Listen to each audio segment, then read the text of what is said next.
Everybody, welcome to Thursday night. What the church can be. Glad to have you guys. Just real quick, gonna check my audio. How we sound over there? Good. All right, good. Checking my audio guy. As you can already see, we're putting up the announcements. Just a reminder about our in-person services for the month of July. We do have in-person service this Sunday, July 9th at 4 o'clock at the Alhambra Ballroom. And then we'll have it again July 30th. I know we had it last week, this week, a little off from our every other Sunday. Um, but as you can see, due to the Grace Life Conference, which is actually a good thing, we're actually, most of us, including myself, Nicole and I, we're going to go get recharged down at the Grace Life Conference. I know a lot of other people who are going, so we encourage you to go if you're able to. If not, hey, enjoy the weekend off. We still, of course, will have virtual church. Let me put that there. We will have Saturday night service. That will not change. It's mostly our our Sunday evening services, which once again, July 9th and July 30th. So welcome tonight. Thank you guys for joining what we call What the Church can be. That is Thursday night. It's kind of a theme we run on Thursday night that came. It may change over time, but what I want to focus on each and every Thursday night, just reiterating, those who come on and watch this often already know what this is about. You've been with me for a while. We've been doing this since December of last year, Thursday night that is. And what we're doing, we're challenging the idea of church to progress further, to evolve. As we've seen the history, look at the Bible, for example, it's a progression of understanding God. And the church had to progress in its understanding of God to be something more. And the thing we're after ultimately, what has come around, what is that being something more? How to see God as love better, receive that love for ourselves, and show that love to others. And that's what we're pushing forward. I still believe in the power of church. I still believe in what church is, but more importantly, I believe in what the church could be, because I also can, at the same time, while I am still very passionate about the power of church, I know the church is flawed. I know the church has got issues. I know the church as an institution needs to change drastically, needs to pivot. And I believe that's what we're pursuing, and we're submitting ourselves by God before God and seeking that. So let's get into what we're doing tonight. You guys know I go about 35 minutes, maybe 40 at tops if we really get into this thing. And then we're just out. It's a quick recharge throughout the middle of the week. And then we'll, of course, go Saturday and Sunday this week. So thank you guys for joining. Let's pray and we'll get started. Heavenly Father, we come before you. We thank you for this night. We thank you for the word that's about to flow forth.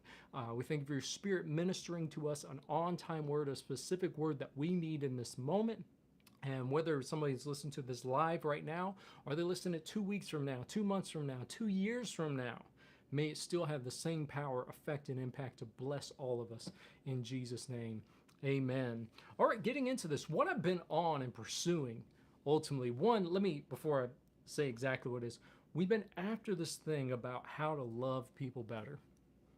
I said 2023, the focus for our church in New York at our last church anniversary was the year of expansion.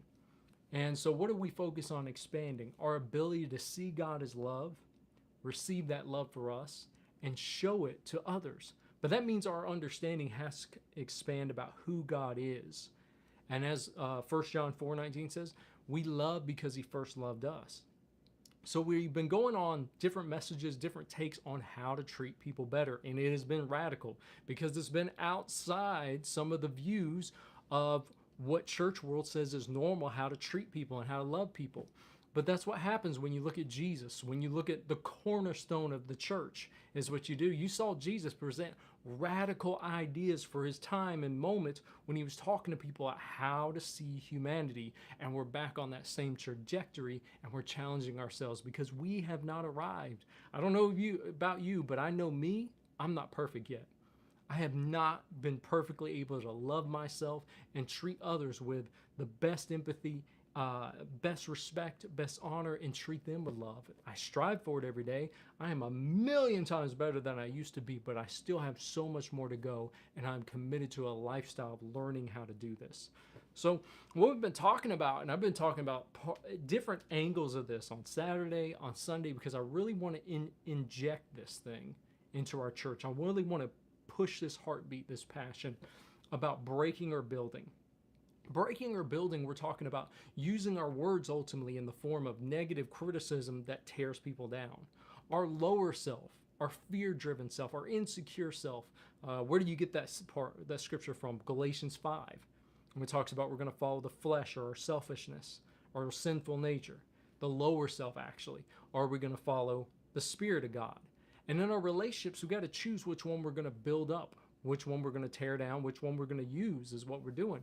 And so we're looking at how do I use my words to get out of negative criticism that is destroying the relationships around me and be a builder, because I want to be a good steward with the relationships.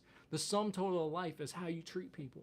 The only thing eternal in this lifetime that you will do, the impact you will make, is in your relationships. It's not all the money you made. It's not all the successful businesses or brands or churches you built. It is about how you treat people and the mark you leave on people's lives. That's what we're after. So we go with our foundation scripture, 1 Corinthians 14:1. You'll see that pop up in the chat in a moment here. Once again, I got someone helping me out with the chat and the feed. So welcome everybody, by the way. So glad to see you. But from the NLT, it says, let love be your highest goal. But you should also desire the special abilities the Spirit gives, especially the ability to prophesy. So there's nothing wrong with desiring other things than moves of the Spirit. But the highest thing that's always we're after is love. I have finally come to this place I am fully convinced and I fully believe is, and I know I'm repeating a lot, I'm recapping, and maybe some new people see this tonight, so I want everybody to go on the journey. What is the essence we're after here? But I truly believe the highest manifestation of the Spirit of God is our ability and our capacity when people see us love beyond human capacity. When people see us love what is humanly impossible to love. To be empathetic towards the most least empathetic person you could think of, being towards that. Be forgiving in the most unforgiving situations. To love without understanding almost. Without natural human understanding. That is the most supernatural thing we're after. So we're in all our endeavors, in all our things, we're letting love be our highest goal is what we're ultimately doing. So we go to Proverbs 16. That's going to come up in the chat in a moment here. Proverbs 16, verse 23 through 24. And it's from the New Life Version. You're seeing it right there. It says, the heart of the wise has power over his mouth and adds learning to his lips. Pleasing words are like honey. They are sweet to the soul and healing to the bones. Man, each day I try, and I say I try is what I say. I strive towards what I say matters. And more importantly, how I say it matters. Is what I'm saying hitting the factor of love being my highest goal? Or is what I'm saying promoting my ego, promoting my fear, promoting my own agenda at the expense of someone else? What I say and how I say it each and every day in my relationships matters and is important. And so we have to become, if we're going to walk in love, we have to become skillful in how we use our words and how we deliver those words, because our words have the ability to tear people down or build them up is what we want to do ultimately. So we talked about why do we entertain negative criticism? Why am I doing negative criticism? And I gave this paragraph here. This should come up in the chat in just a moment. I think I sent that note over. It says, the source of where that criticism comes up from and what we want to confront. It's like, why do I keep doing negative criticism? Or why does someone else keep operating negative criticism? It says, and so judgmentalism, which is also negative criticism, and what we're talking about here, is about safety. If you are the better person in a given scenario, you don't have to worry that you might be the worst one. You don't have to reckon with potential feelings of inferiority, shame, and generally not being good enough.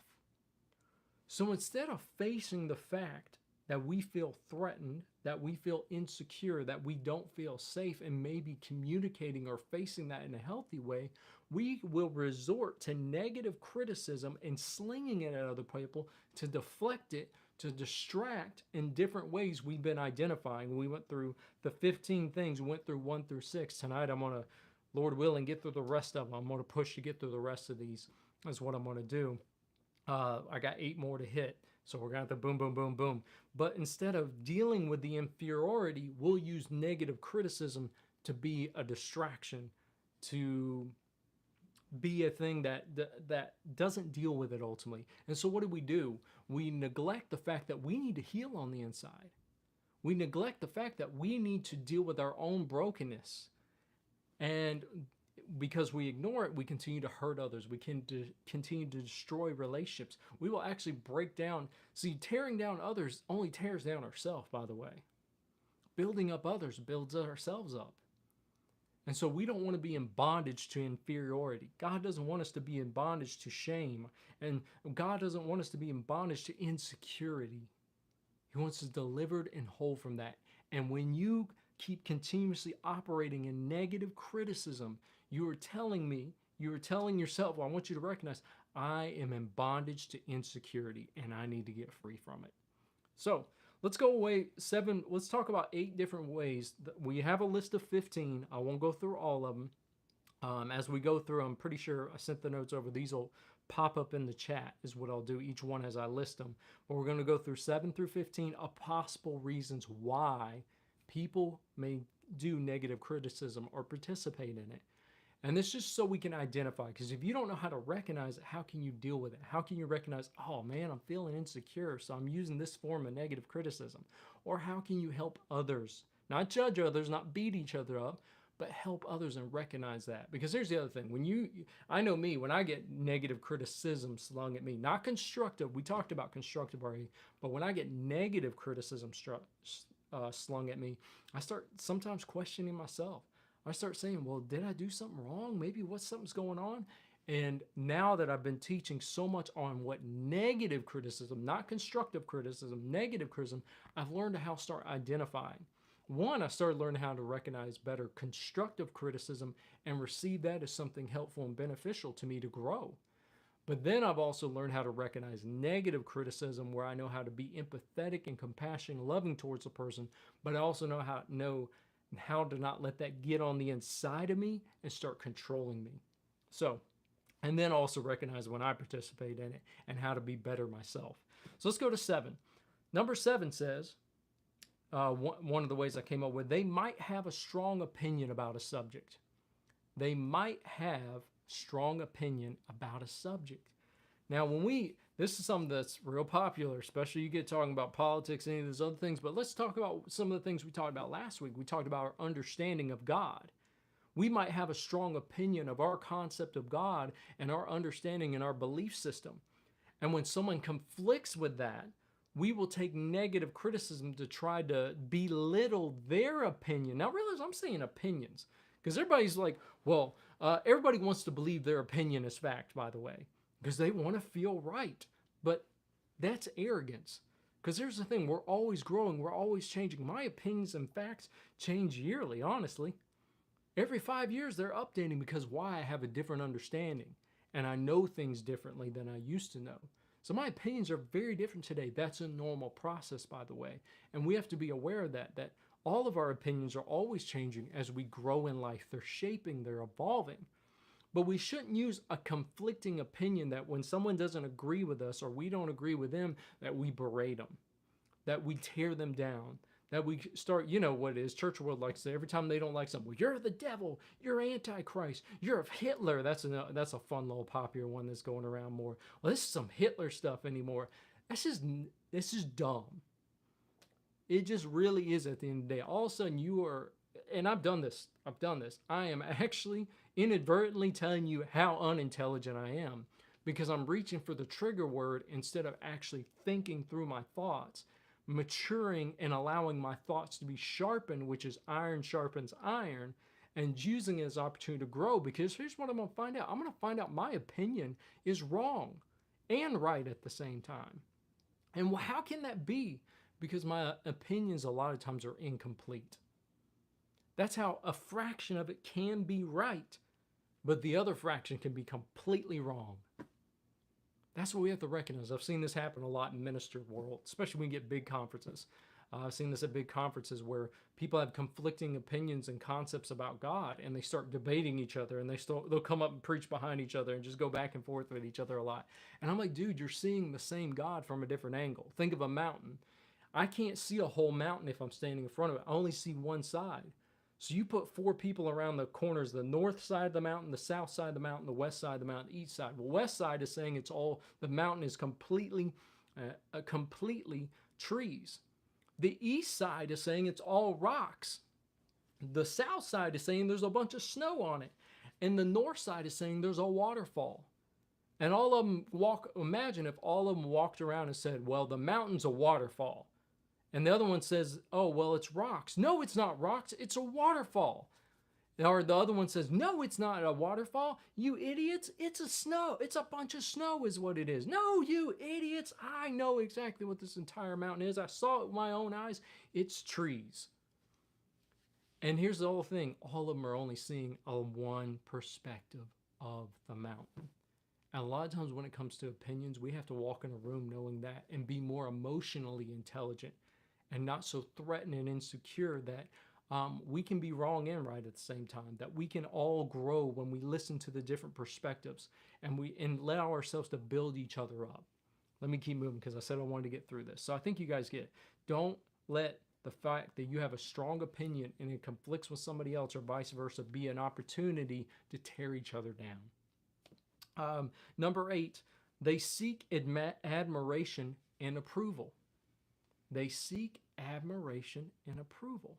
Sometimes what people do to get the acceptance of others, you can see this amongst siblings. Let's start a little smaller there. Maybe it's amongst siblings. They want the admiration of the parent, especially if you got a situation where sometimes parents do this time they play favorites. But let's say you got a good parent, and I'm cautious with that good word. I use that a little loosely. All parents can be good and bad and at the same time, by the way. It's just different degrees and variations. But let's say you got a parent that understands, man, I need to do my best to try to treat my all 4 of my kids equally and love them the same and do those kind of things. But you got one kid that'll be fighting, man, I want the admiration and I want the approval and I want the acceptance of my father. So you know what I'm going to do? I'm going to compete with my other sibling by tearing them down and pushing them down and putting about all the bad things they're doing and put a bad spotlight them and try to promote myself to get that approval. We can do that a lot in life. We're trying to get admiration in the spotlight and get approval. I've seen it happen in church when people try to do it in front of pastors, in front of ministers. People try to do it in front of the boss and things like that. There's nothing wrong with wanting admiration and approval, but when you pick up the thing because you feel threatened, you feel the admiration is threatened, you feel the approval is threatened, you feel like the spotlight is being taken off on you and someone else, so you start tearing them down with negative criticism, that's a problem. When you realize, man, you don't need to do that. You don't need to stoop to that level to get admiration and approval. Let me keep moving. Number 9, they feel frustrated. Man, this is a big one with me. This is a big one I constantly have to watch myself. When I feel frustrated, instead of acknowledging the frustration that's going on, instead of acknowledging maybe I feel inferior because I can't figure out the problem, I feel inferior because I'm struggling in the process. I feel inferior or weak because I'm not able to complete the task and I'm struggling and I'm frustrated and I'm dealing with people, and then I start projecting on people. Well, if you would do this, if you wouldn't be so stupid over here, we might could get this done. If you would have thought this through a little better, maybe we could have got this done better and this problem could have got us solved. What is that? Me just instead of acknowledging the pressure of the situation, the frustration that's behind the situation, the fear of maybe not being able to get the task done. What am I doing? I'm using negative criticism to deflect that, to deny the frustration in a negative way, to be in denial about it, and to put blame on others is what I'm doing instead of acknowledging it's just a frustrating situation. Many times it's not about being anyone's fault. It's not about being someone's the problem. It may just be we're trying to figure out a tough situation and everybody's just got to pull together and work together. So don't let frustration lead you in that direction to start tearing people down. Number 10, they might be responding to others' criticism. Now this can be 2 things right here. First of all, remember there's good criticism and then there's negative criticism. Let's start with good criticism. When someone gives you good criticism and you don't like the way it feels, because let me tell you, criticism in any way doesn't necessarily always feel good, but good criticism, even if it feels bad, it is beneficial for you. And I've dealt with that where people have corrected me. People have been pointed out things in me that have been like, that's not really good. That's not the way you should have handled that. What happens when we're insecure, it's easy to become defensive and then start slinging negative criticism. You'll pull up stuff off the wall, or you'll go down the list and start making up all the things they did. And you'll remember what they did 5 years ago. And you remember when you did that here and there and this and that. What are you doing? You're deflecting from being accountable to the criticism that's coming at you. And you're pushing it off on someone else is what you're doing. That's not good. The other thing I've realized, though, sometimes people do give me negative criticism. And here's the thing, I have to be secure in myself that when I receive that negative criticism, I don't lash out and just do the same things. As they say, two wrongs don't make a right. It's not going to help me giving negative criticism back, because then I'm just participating in it, in that toxic cycle. And we want to break out of that. Sometimes I'm like, dude, you give me negative criticism, and I can be like, I understand how you're feeling. I'm sorry you feel that way. But that's just simply not what I'm hearing, and that's not what I'm understanding. Or it's simply, I'll put it to people, I understand that you are feeling that way. I'm willing to hear and work this out, but that is not what happened. Or that is not the way I saw how things happen. And here's what I think. And what you're doing, you're challenging to have a back and forth conversation. But whatever you do, whether it's good negative criticism or it's good constructive criticism, you don't turn around and just start lashing back out at them with negative criticism. We have to control ourselves better than that. We have to be more emotionally mature in that. And we have to be more secure in ourselves. Where no matter what, your good criticism or negative criticism, I can grow from it. I can learn from it. I can deal with it. I can love you through it. But I cannot let it define my value as a person overall. I cannot let it totally define who I am and whether I'm worthy or not. I can't let it define whether I'm approved or accepted or not, or affirmed or not. I can't let those things do that. I can't let it control. I need to be secure in myself between me and God and know I am enough.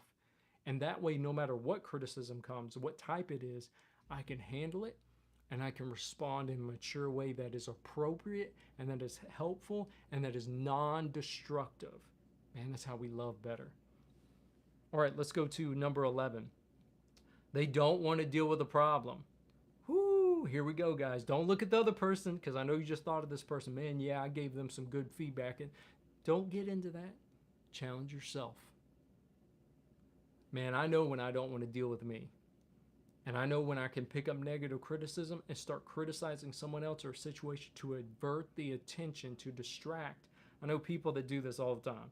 I've done the measure of this. We've all done a measure of this. But I know when I deal with people all the time and they're not ready to face themselves. So they start criticizing everybody around. It's always someone else is the problem. The whole victim mentality. I didn't say a real victim. I said the victim, the false victim mentality. Where I'm going to fall and I'm going to be a victim when I'm not really the victim, especially when somebody's like, you just got up and you just did something to hurt somebody, to injure somebody, and you got corrected for it. Then you fall on the floor and say, why were you so mean to me? Why'd you say that so mean to me? I was just made a mistake and this and that. You know how it goes. I don't have to over embellish this thing. Do not use negative criticism to deflect accountability, because you're going to keep abandoning your maturity opportunities, your growth opportunities, your sharpening opportunities, and you're going to abandon having healthy relationships.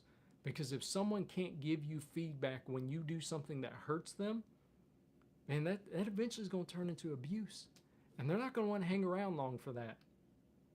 So one thing you want to recognize, when you don't want to deal with a problem, when you don't want to face you, you'll start negative criticizing, and you got to recognize that and say, I need to face me. Because the way out is not to just only say, well, I'm going to stop doing negative criticism. That's not the way out, actually. It's recognizing that you're going to stop using negative criticism and deal with you, ultimately. Because where am I being selfish? Where am I being fearful? Where am I being prideful at? And start recognizing that. Next one. Let's see, we got enough time. We got about 10 minutes. We should get through this. Number 12, they simply don't understand others. They simply don't understand others.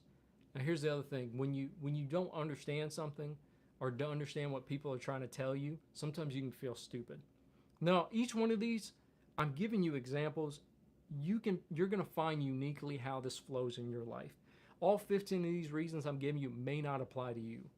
But one, I'm going to at least say one. I'm going to be kind and just say there's only at least one, probably a lot more, but only one at least you probably do. You're going to find your go-to ones in this list. You're going to find your trigger points in this list a little more. Everybody's a little different. But when people, they simply don't understand others, it'll be negative criticism. Man, I don't understand what they're saying. I don't understand how they're feeling. I don't understand why I feel stupid. So when someone's explaining a problem to you and you feel frustrated and you're not getting what they're trying to teach you, especially more like in a school setting, especially when someone's trying to teach you and you don't understand what the other person's trying to say and communicate to you, you get frustrated and you can get really demeaning. You start flinging back negative criticism. Well, instead of acknowledging the fact and simply saying, man, I'm just not getting what you're saying. I'm not really understanding. Could you try to explain it to me a different way? But instead you become fearful because you're like, well, I don't understand it, so I must be stupid. And you start feeling stupid, so you start saying, well, you're just dumb. You don't know how to explain it to me right. You're just not explaining it correctly. Why would you say it that way? Why would you do it this way? And instead of acknowledge the fact, you're just not understanding it. And you're afraid because you feel like you're looking stupid in front of them. And you're probably not. And if you are if they feel you look stupid in front of them, the problem's with them, not you. Everybody goes into a situation where you simply don't understand. I mean, I deal with people all the time that have a different understanding than I do. I don't understand a medical field at all. I'm not a doctor. So when a doctor starts talking all the doctor gibberish, I've learned not to feel stupid in front of that. I didn't go to school for that. You did. You should know more than me. But I have my own expertise of wisdom and understanding. And neither one of us have to feel threatened in that circle. And neither one of us had to negatively tear down the other one in those circles to coexist, to be happy with each other. Man, we should grow off each other. All right. Number 13. Now, this word is starting to like all words that are exact, that are true, that are good, can get weaponized and can get hijacked from its intentional purpose. So you got to be mindful not to hijack this word and loosely throw it around. But it is true. Some people are simply just narcissists. You got those narcissistic tendencies, man, and that's a big one to open up. I almost hesitant about using this one. I almost thought about removing it from the list. But you can look more up on that on your own time. But you have to check yourself. And if you find this in yourself, you're not the devil. The other person that you see may be a narcissist. They're not the devil. Okay, they just need help, or you need help. Go get therapeutic help. That's my biggest recommendation. If you find this in you, you find it someone else, hey, it's all about getting help and getting healthy and not getting stuck in this. It's still a human being. You're still a human being also. So if you find that out in narcissists, they love to criticize others about everything because they can never be wrong. They can never have their ego checked. If someone does, they're the victim immediately. Those are just a few tendencies. I'm not going to spend a lot of time on this one. But that's another reason negative criticism comes out a lot. See it a lot in our leadership stuff around the world and our nations and things like that. Number 14, they might be judging others. They might be judging others. Man, this is a big one I had to watch. I've talked about this before. When I start judging another minister and I start criticizing their brand, I start criticizing how they run their church or their ministry, I start criticizing this and that. And I have to watch that at times because sometimes it means I feel threatened. Sometimes it means I feel like maybe they're doing something that makes them more popular and I want what they have. I want the bigger crowd. I want more people following me. I want more people liking my stuff. And those are honest conversations you have to have with yourself. And for me, because I have those honest conversations more often, that never becomes a real problem. I may get tempted to go that way, but I catch myself midstream and I'm like, I don't need to participate in that. I trust in what God's doing in me, that I'm enough. Now, I use ministry as an example, but that could be anywhere in life. You might be judging others. Church world, man, we think something, we judge somebody because someone comes walking in not looking like the way we think they should at church, talking like the way they should at others. Man, and this is part of the reason I'm inserting even, and I'm teaching this so much in church, because I want a different church culture. I don't need to judge somebody even if they are doing something wrong. My job is not here. I'm not here to judge you if you're struggling in your spirituality, you're struggling in your Christian walk, because I am. We all are. And judging someone through negative criticism doesn't help anybody. And it turns into gossiping. Then you start passing it to the next person. Then you start passing the next person. Everybody's judging somebody. And I'm just like, especially as a pastor, I've been at this long enough where I'm like, somebody brings me some negative criticism and judgment about someone. And I don't mean like a real problem. I know when it's gossip versus someone's bringing me something that we can deal with and we can constructively work out. And then you start bringing gossip, and I'm like, you forget I know all your issues and stuff going on. And while you're so busy judging them, you're ignoring dealing with you. Because there's a part of us. What is this all about? Judgmentalism is about safety. Every one of these points I just read, you are using 7, 8, 9, 10, 11, 12, 13, 14, and I'm about to do 15. You're doing all these points. Why? Because you are picking up a negative, toxic way of trying to recreate safety. And what are you trying to do? I'm trying to feel emotionally safe. I'm trying to feel my image is safe, my ego is safe, my validation, my acceptance is safe by tearing down everyone else's around me to my comfort level. And we don't want to arrive that. We don't want to go that way to achieve acceptance, to achieve validation. I don't have to tear everybody else down and strip them of their validation for me to feel validated. Strip them of their dignity, their respect, and their honor so I can have it. You don't have to do that. But our insecurity will tell us those things. The final one is they might be, number 15, they might be taking revenge. Man, when you feel hurt, when you feel rejected, when you feel criticized, one of the things you want to lash out with is negative criticism. And that's what revenge means. Oh, you did me wrong. And you don't even ask whether it was intentional. You don't ask if they really did you wrong, or you don't even ask what they really meant by what they said. It could be a misunderstanding. You're like, you hurt me, so I'm going to take revenge by negatively criticizing you and tearing you down. Well, what do? You get hurt, and now you're just passing the whirlwind of hurt around. And it's just back and forth, and somebody has to break the cycle and get off of it. But man, revenge is never going to bring you anything good in this world. Revenge will never bring you peace. And we cannot use negative criticism as a form to say, I'm going to get you back. I'm going to be petty. I'm going to hurt you, and I'm going to make you feel like the way you made me feel like. And we all do it. Even myself, I have to watch myself. I have to catch myself on this, because when I'm hurt, my first reaction is not, man, it's okay. That's normally not my first reaction. My first reaction is like, all right, let's even the score. And I have to stop myself.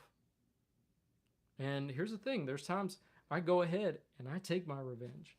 And I do it sometimes. And then I have to come back and be like, oh, you idiot. Why'd you do that? And then I have to go back and fix it and apologize for it. How much easier, though, if we never step into it? We're trying to learn how to love on a higher way and love on a higher level. So here's the thing. My final thoughts here, and we're going to wrap this up. What are we after? We want to feel safe. We want to feel loved. We want to feel validated. We want to feel secure. Those are all human needs. Those are basic human needs we all need.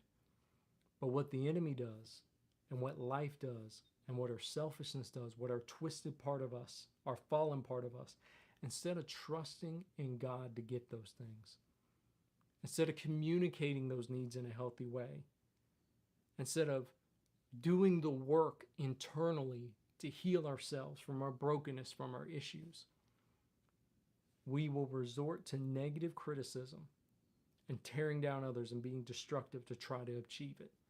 And what I'm saying is there's nothing wrong with wanting acceptance, validation. wanting those emotional internal needs and wanting to be healthy. What I'm saying is you choosing negative criticism and going after people will never get you that. You will never achieve it. It will keep you coming around. Because here's the thing, negative criticism is addictive. It is a psychological pattern that is formed and created. And once you kind of create it, it takes a little bit to break it.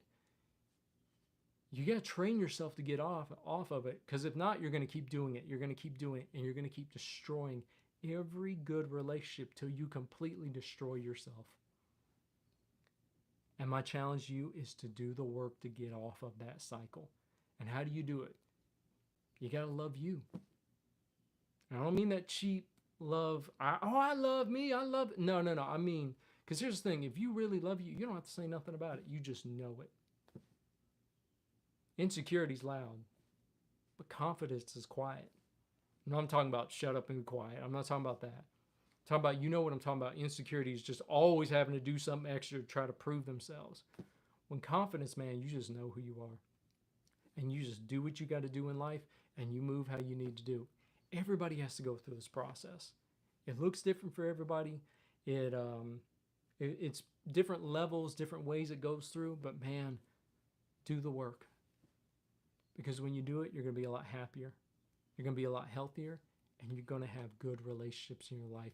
And man, when you got good relationships in your life, I don't care what you're going through in life. If you got amazing people around you, cheering you on, supporting you, and you doing the same for them, by the way, life is just a lot better. So I hope you got something out of this. I am closing this chapter of this series down with you guys on Thursday night. I've preached it out. I think I got 1 or 2 more sessions on Saturday to finish some different angles up on it. I'm going to wrap it up in our in-person service this Sunday, and then we're going to go to Grace Life, and I'm going to come back and we're going to start on some fresh things and start working on some things. Some new directions I want to go in, some different teachings I want to go in and stuff like that. But thank you guys for coming here on Thursday night. I encourage you to like this, share this, subscribe to our YouTube channel. That way you get the notifications and we can keep growing this thing and get this word further out. I encourage you to do that. But other than that, we got church Saturday, 6 p.m. And then we got Sunday service. I hope to see you there to connect with your community. And then after that, man, we'll come back. Of course, we always do Thursday. We always do Saturday. But next weekend, not this weekend, but the following one, man, we're going to be at Grace Life. I hope to see you there. And then other than that, everybody, God bless. Have a great night. And I will catch you Saturday.